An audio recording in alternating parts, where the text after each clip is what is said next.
Assalamualaikum warahmatullahi wabarakatuh. Rahmatuka ya ghafuru ya syakuru. Masalli wa sallim barik ala sayyidina maulana Muhammadin wa ala alihi wa sahbihi asmin nama ba'du.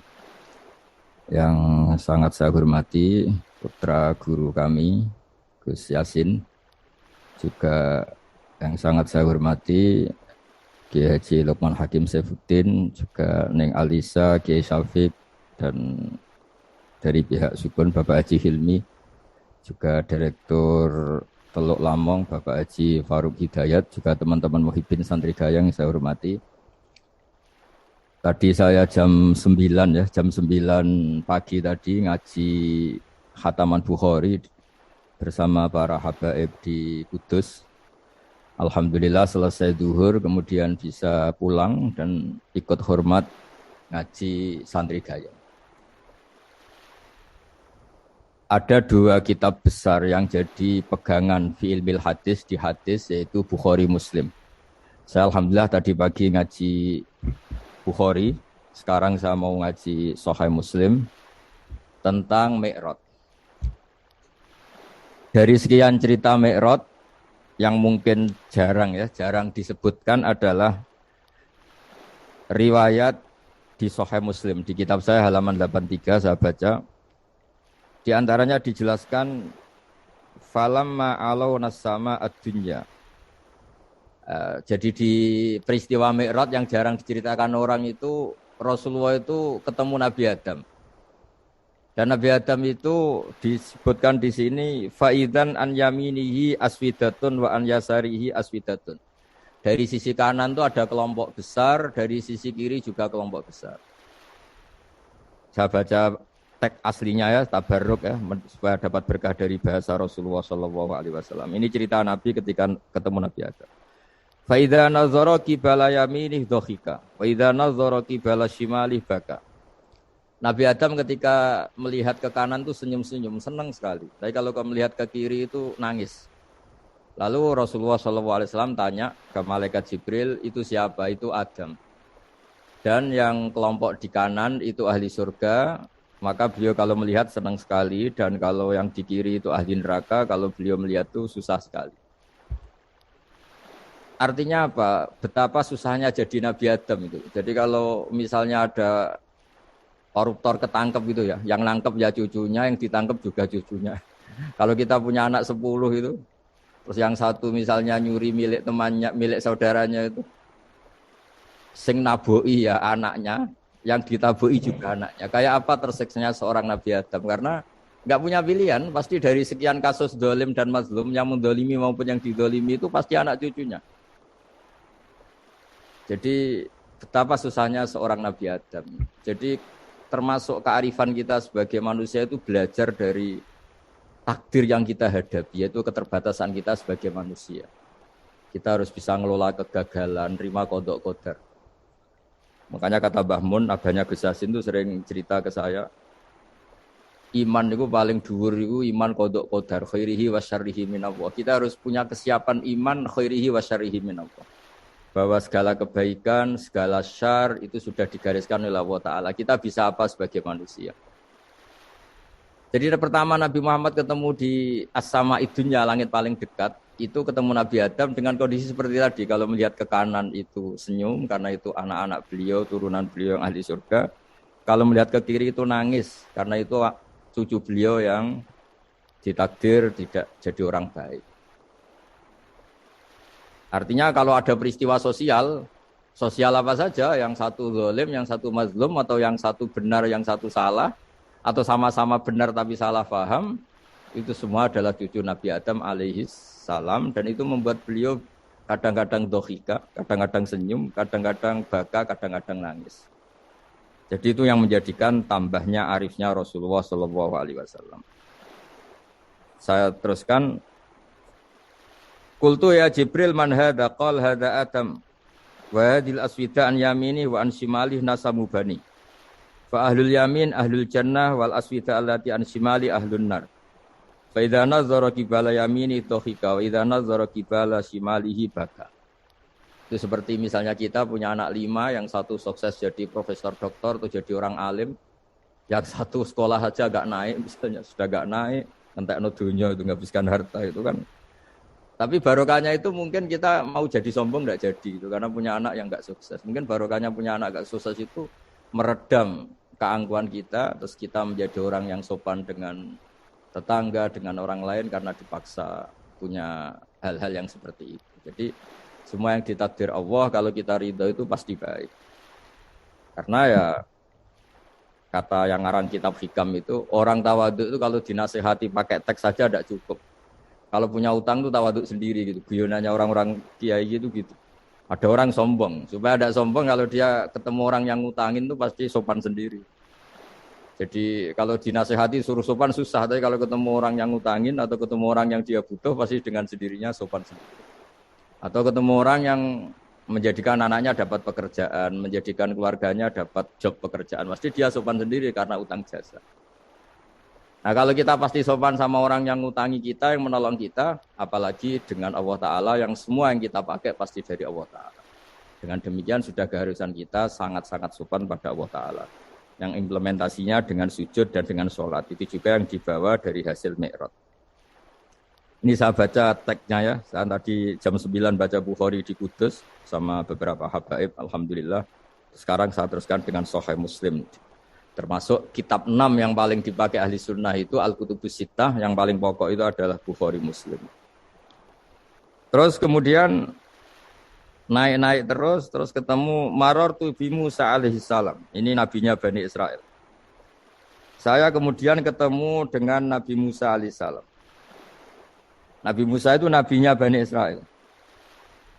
Jadi orang Bani Israel itu bawaannya itu protes. Protes itu komplain. Ketika makomnya beliau dilewati Rasulullah SAW, kelas beliau sebagai nabi, beliau nangis. Ketika nangis ditanya, "Ma yubkika, kenapa engkau nangis ya Musa?" Terus ini saya baca supaya seperti teksnya. Kata Nabi Musa, "Rabbi hadza ghulamun ba'astahu ba'di, yadkhulu min ummatihi al-jannata aktsaru mimma yadkhulu min ummati." Ini lelaki atau nabi junior, nabi yang datangnya setelah saya, mestinya senior saya. Tapi nabi ini sukses, umatnya lebih banyak masuk surga ketimbang saya. Ini yang bikin saya nangis. Jadi pikirannya Nabi Musa kalau beliau senior, beliau lebih dulu ya umatnya lebih banyak masuk surga. Ternyata enggak, masih banyak umatnya Rasulullah SAW. Dan ini gaya beliau yang suka protes itu berkah karena protesnya orang soleh. Saya ulang lagi, apa-apa kalau dilakukan orang soleh itu pasti barokah. Ketika Rasulullah dapat perintah 50 sholat, itu Nabi Ibrahim pertama yang dilewati karena di langit paling atas dibanding nabi-nabi yang lain. Itu Nabi Ibrahim diam karena beliau tidak punya tradisi protes. Semua nabi diam karena Allah memerintahkan pasti sudah bagus lah, sudah diukur kekuatan hambanya. Tapi ketika Nabi Musa, beliau orang pertama komplain. Dapat apa kamu ya Muhammad? Dapat 100 sholat, dapat 50 sholat. Apa komentar Nabi Musa? Umat saya lebih gagah-gagah, lebih keren-keren. Pernah saya uji itu tidak ada yang mampu, apalagi umat kamu. Maka kamu mintalah keringanan. Fas'alhu takhfif, kamu harus minta keringanan. Masyhur itu riwayat itu. Kemudian Nabi minta keringanan sama Allah dipotong hanya 5. 5 masih 45, dipotong lagi 5 masih 40 sampai 9 kali pemotongan. Akhirnya jadi 5 sholat.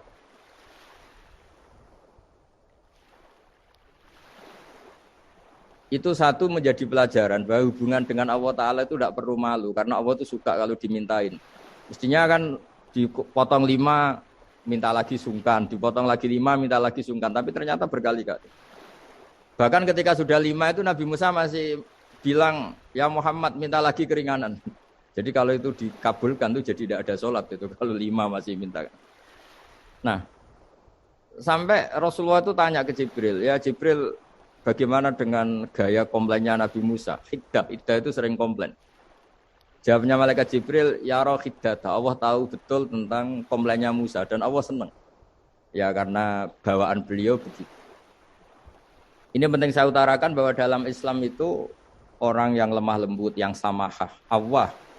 Allahun halim kayak Nabi Ibrahim itu juga Allah suka. Yang suka komplain tapi demi hak, bukan demi konflik. Saya ulang lagi, demi hak, bukan demi konflik. Juga Allah suka. Itu kita menjadi dapat sholat yang hanya 5, itu barokahnya komplainnya Nabi Musa. Karena kita yang lemah ini diukur dengan umat beliau yang kuat, ternyata umat beliau tidak kuat. Barokahnya tidak kuat itu dipakai tolak ukur, apalagi umatmu ya Muhammad. Kemudian itu yang menjadikan Nabi sebagai orang yang sangat tawaduk, karena yang merintahkan itu senior. Meskipun kita tahu Nabi Muhammad itu Sayyidul Awwalin wal Akhirin, tapi secara lahir, secara jusmani beliau lahir paling belakang. Dan secara lahir juga beliau Nabi paling terakhir. Jadi secara hukum adab beliau harus sopan. Tentu sopan itu jadi panutan kita. Meskipun kita tahu hakikat beliau adalah Sayyidul Awwalin wal Akhirin. Secara hakikat. Nanti kita bicara lebih jauh tentang jusmani dan ruhani. Nah akhirnya keturutan sampai 5 sholat yang kita lakukan sekarang itu barokahnya komplainnya Nabi Musa. Banyak di cerita-cerita kitab hadis. Ketika Nabi Musa ngaji sama Nabi Khidir, itu komplainnya Nabi Musa menjadi fikih yang luar biasa, kata kitab Ibnu Hajar al-Asqalani, Fathul Bari. Ketika beliau ngaji sama Nabi Khidir, kemudian Nabi Khidir itu dipinjemin perahu sama masyarakat. Sudah dipinjemin karena beliau majanan ya, dikasih gratis. Tapi di tengah-tengah perjalanan perahunya itu dilubangi. Nabi Musa komplain, akhirat tahal itu friko ahla, masa kamu lubangin padahal kamu naik, nanti gimana, kamu sudah pinjem, nggak bayar, masih merusak lagi, itu apa-apaan. Nabi Khidir ya relax saja, ilmu kamu belum cukup untuk menganalisis ini. Begitu juga ada 3 peristiwa yang Nabi Musa itu selalu komplain. Apa yang dikatakan Ibnu Hajar al-Asqalani itu kitab yang sangat bagus sekali. Justru dengan protes itu Nabi Musa punya kelas di atas Nabi Khidir. Karena orang nggak boleh sukut alal mungkar. Karena secara fikih orang itu tidak boleh mendiamkan sesuatu yang buruk. Kita tahu dalam aturan fikih, di antara kewajiban kita adalah ingkarul mungkar. Mengingkari sesuatu yang memang harus diingkari. Ya meskipun tentu tidak dengan sikap destruktif yang merusak dan apa. Tapi yang nggak baik tentu kita ingkari. Perilaku Nabi Khidir yang melubangi perahu yang tidak miliknya, padahal yang punya perahu sudah menonton, itu perilaku yang enggak baik. Sehingga Nabi Musa protes. Justru protesnya Nabi Musa ini menjadikan beliau selalu di kelas fikih terbaik, yaitu ingkarul mungkar, mengingkari barang yang harus diingkari. Tapi tentu Nabi Khidir juga enggak salah, karena beliau punya perhitungan, di depan nanti itu ada begal-begal, ada kekuatan yang enggak baik, yang selalu akan membegal perahu-perahu yang kondisinya sempurna.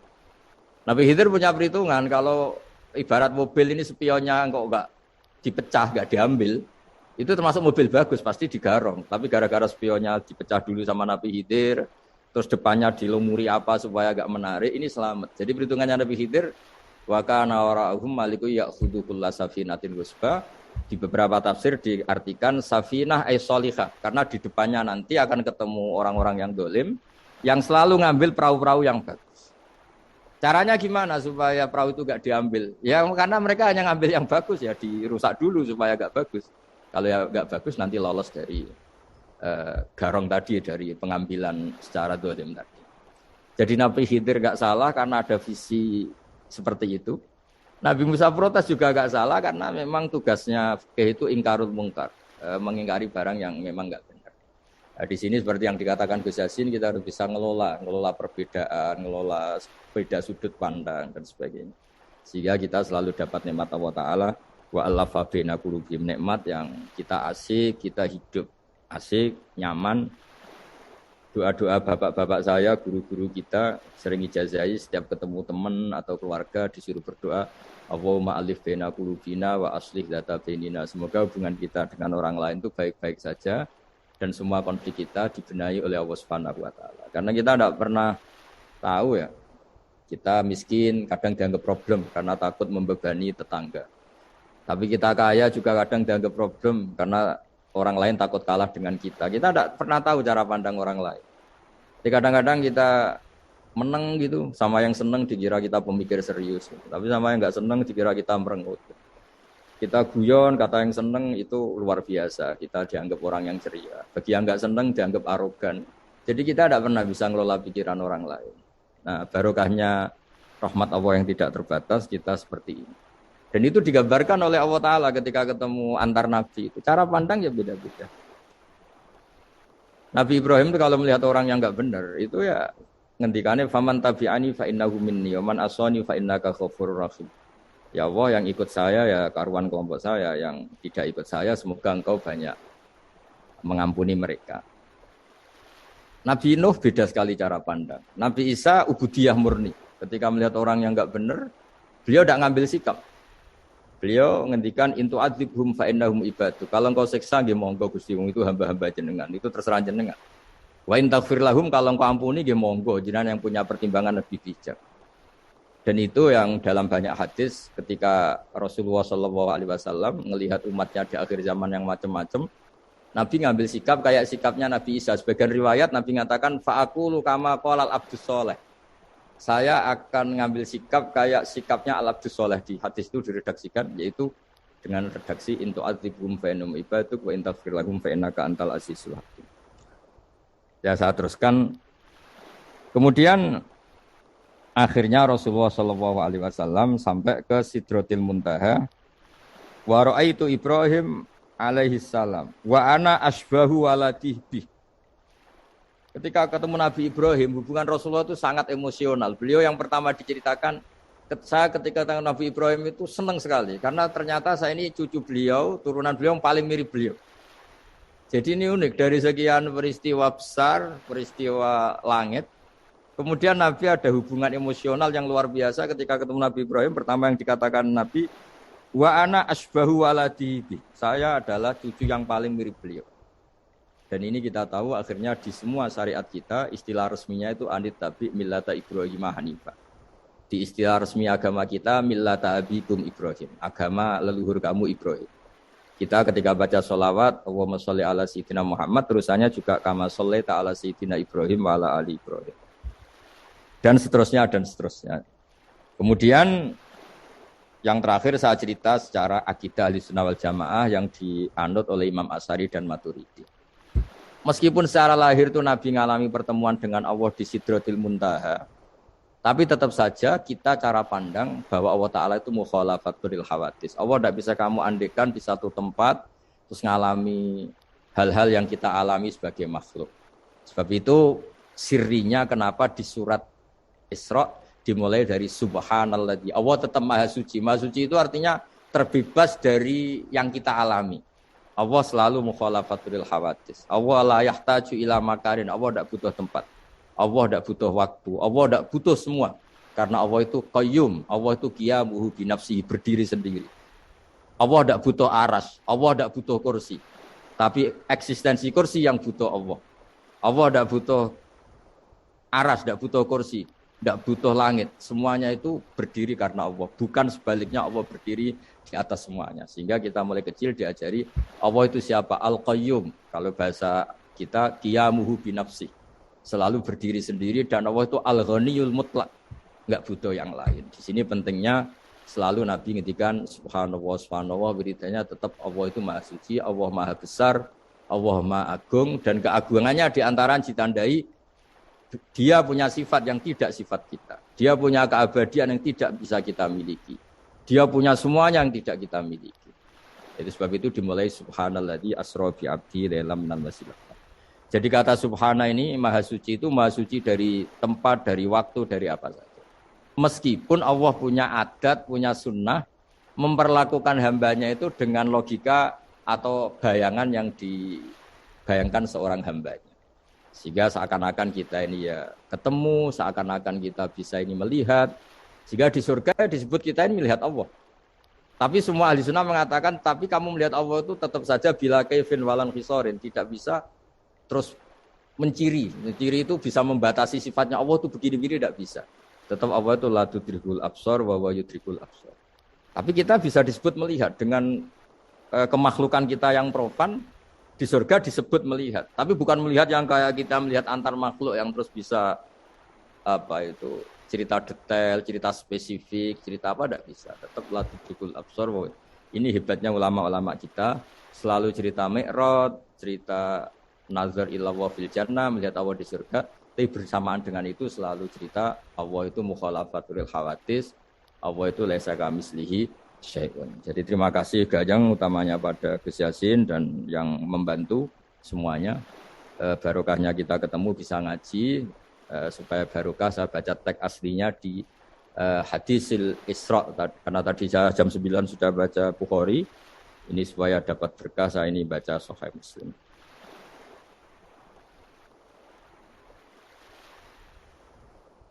Matur nuwun waktunya.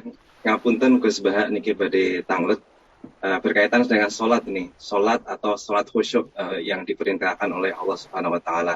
Karena apabila mungkin dilihat ayat-ayat yang lain tentang innas sholata tanha 'anil fahsya wal munkar, tapi kita melihat bahwa ada banyak orang yang sholat, termasuk saya sendiri masih banyak berbuat fahsya dan mungkar juga gitu. Nah ini apakah perintahnya itu harus melakukan sholat dengan khusyuk gitu sehingga bisa tanha 'anil fahsya wal munkar? Maturun Gus. Nggih, matur nuwun Mas Gufron. Nggih, matur nuwun ngakune. Pun ikrar nak salate jenengan yo ora marahi terus dadi wali. Begini ya, saya tak cerita karena saya baca kitab tuh banyak sekali. Ini bukan dalam konteks sombong atau takabur boten. Saya cerita baca kitab banyak itu supaya sampean tahu bahwa pikiran saya ini mamlu dipenuhi dengan pikiran-pikiran ulama dulu karena saya sering baca. Jadi tidak pikiran saya sendiri. Khusyuk itu maknanya takut. Ya takut itu ya maknanya takut. Takut itu ya kelas-kelasan. Misalnya saya dipanggil bapak saya. Bahak sini. Sekedar datang ke tempat itu meskipun nggak niat nurut. Saya ulang lagi. Sekedar datang ke tempat beliau manggil saya meskipun nggak niat nurut. Itu sudah satu poin tertentu. Karena dipanggil terus menghadap itu sudah bagus. Meskipun di hati saya nanti saya bilang nggak mau, saya mau main. Tapi itu sudah poin tersendiri. Karena bandingannya akbala dalam bahasa Arab itu adbaro. Adbaro itu dari kata dubur. Dubur itu membelakangi. Daripada misalnya dipanggil, bahak sini, malah lari, menjauh. Membelakangi. Kalau dalam bahasa Arab adbaro. Adbaro itu menjadikan duburnya di belakangnya. Makanya bandingannya akbala itu menghadap dengan muka. Kalau adbaro orang dibelakangi pakai duburnya, maka dalam bahasa Arab disebut adbaro. Sehingga terburuk dari seorang hamba itu adbaro, dipanggil ndak moro, dipanggil ndak menuju yang dipanggil, malah menjauh. Nah menjauh ini dalam bahasa Arab itu kadang dibahasakan tawalla. Tawalla itu mengo itu menghindari, atau adbaro, membelakang. Jadi kalau Anda sholat kok masih sering salah, dan saya yakin semua orang juga gitu kalau nggak nabi, nggak wali itu ada ya kesalahan-kesalahan yang tidak fatal-fatal banget karena ada kebaikan yang Anda lakukan, yaitu ketika Anda dipanggil, Anda istijabah, Anda mengiyakan dengan menghadap. Ya, itu sudah bagus. Nah setelah menghadap ternyata disuruh apa itu tidak nurut. Disuruh apa enggak nurut itu satu kesalahan yang tidak mengganggu poin pertama tadi Anda menghadap.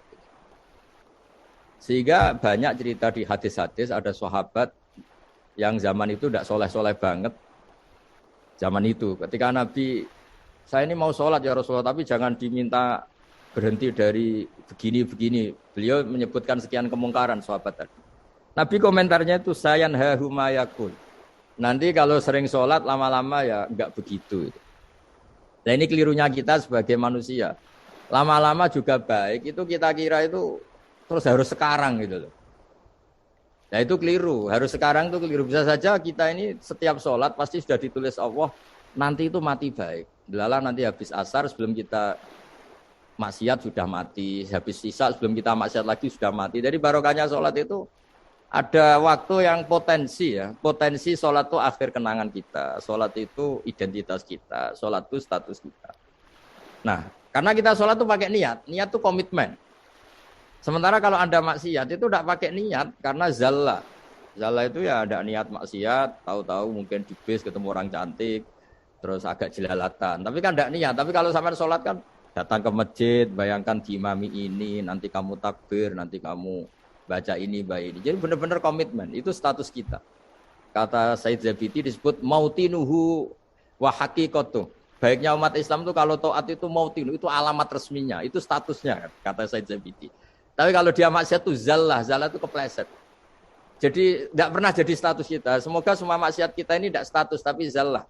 Tapi ketika taat itu status, hakikat kita. Maka fal'ubudiyah ya haqiqatuh wa mautinuhu wa dhatuh. Ini kata Said Abdul Az-Zabidi, pengarang Ithaf. Orang Islam itu orang yang ketika ibadah itu identitasnya. Betul, ketika ibadah itu Allahu Akbar, dia berharap rahmatnya Allah, gini-gini. Nah ketika salah, dia zallah. Dia ngantor ya ada niat korupsi, dia ingin membenahi negara ini. Dia nyai juga agak ingin macam-macam. Ya tapi karena manusia terus ada zallah-zallah. Nah semoga semua kesalahan kita ini zallah itu ya cara Jawa kepleset, tidak mental. Dan semua kebaikan kita ini mental, yaitu kebaikan yang jadi tempat kita, identitas kita, hakikatu wa mautinuhu wa dad. Tapi jangan pernah berpikir kalau apa artinya sholat kalau kita masih melakukan kemungkaran, itu salah besar.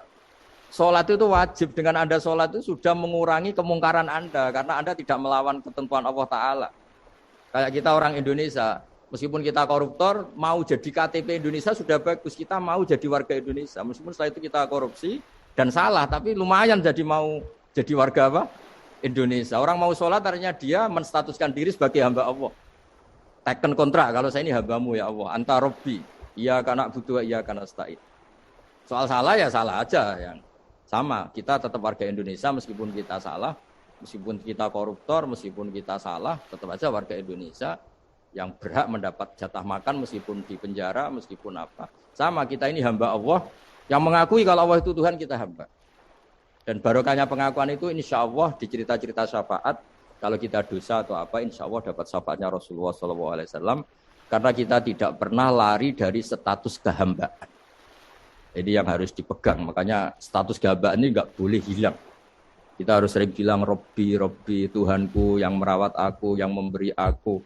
Dengan demikian kita menjaga status kehambaan kita. Dan status hamba ini yang menjadikan orang layak masuk surga, yaitu fadkhuli fi ibadi, kamu harus resmi menjadi hambaku, baru ada perintah wadkhuli jannati. Kalau menjadi hamba aja nggak mau, kita punya keangkuhan, punya keinginan yang mulu-mulu, sehingga seakan-akan kita ini Tuhan, nah, itu tidak menghamba.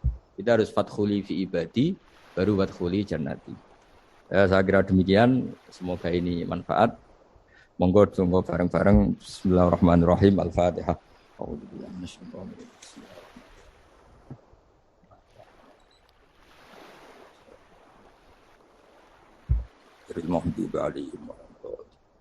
Bismillahirrahmanirrahim. Nahmaduka ya ghafur ya syakur. Mashalli wa sallim barik ala sayyidina Muhammad sallallahu alaihi wasallam. Allahumma ja'alna aminin mutmainin alladzina la khaufun 'alaihim wa lahum yahzanun. Waj'al baldatana ya baldata Indonesia aminatan ya Allah, mutmainnatan ya Allah, ya'tiha rizquha raghatan min kulli makan. Allahumma ij'alna minasyakirin ya Allah, wa minal ladzina ya'alu kalimatakal ulya, wa minal ladzina yasabbahuka wa hamduka wa kabbaruka wa syakaru ni'amaka ya Allah. Aqimna bi syuhudika wa aqimna li ilahi kalimatikal ulya, wa aqimna ma ummati habibika Muhammadin sallallahu alaihi wasallam fi tasfihika wa tahmidika takbirika. Hatta nakuna ibadan laka ya ibadan ya Allah. Takunu himmatuna al-aliyah ya Allah, tasbihaka wa tahmidaka wa takbir. Waj'alna ya Allah mutmainnin aminin alladzina la khaufun 'alaihim wa lahum yahzanun. Wa marhamata habibika Muhammad wa aslihu mata habibika Muhammad wa tajawaz mata habibika Muhammad. Rabbana atina fid dunya hasanah wa fil akhirati hasanah wa qina adzabannar. Wa sallallahu ala sayyidina Muhammad sallallahu alaihi wasallam. Subhana rabbika rabbil izzati amma yasifun wa salamun alal mursalin walhamdulillahi rabbil alamin. Thank you.